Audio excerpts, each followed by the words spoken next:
నకరికల్లులోని Indiramma colony నివాసుడైన పాలగోపి మాట్లాడుతూ మేము Rocky news channel ద్వారా సర్వీస్ రోడ్లో ఉన్న ఎండిపోయిన పెద్ద వృక్షం తుఫాను కారణంగా పడేటట్లుగా ఉందని రాకీ న్యూస్ కి తెలియజేయడం జరిగింది.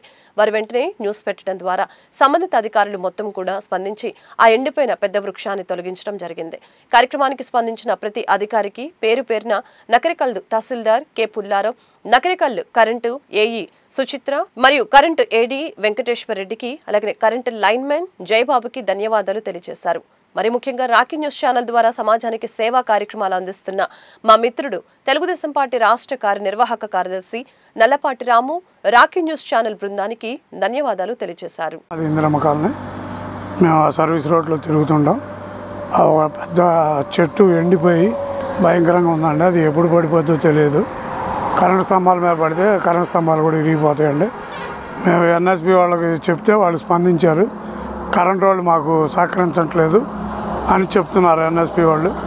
కాబట్టి ఆ చెట్టు పడితే చాలా నష్టం జరిగిద్దండి, భారీగా చెట్టు అది. కాబట్టి మా దయ నుంచి ఆ చెట్టు తొలగిస్తారని ఆశిస్తున్నాం. మేము ఇందిరమ్మ కాలనీ నగరికల్లు.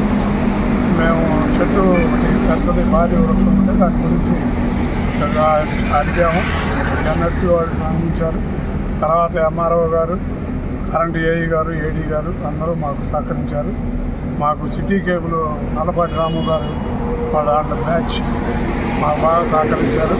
వాళ్ళకి మా ధన్యవాదాలు. అందరికీ మా ధన్యవాదాలు చెప్పుకుంటున్నామండి. సుల్ సేవా కార్యక్రమాలు ఇంకా చేయాలని నల్లపాటి రాము గారికి తెలియజేస్తున్నాము. ఆ చెట్టు కనుక కొట్టకపోతే భారీగా నష్టం జరిగేదండి. దానికోసం మా సహాయం చేస్తారు. ప్రాణ నష్టము, కరెంటు స్తంభాలు విరిగిపోయాయండి. రేపేమో తుఫాన్ అంటున్నారని అందరూ పడ్డాము. అందరూ సహకరించారండి. అందరికీ మా ధన్యవాదాలు.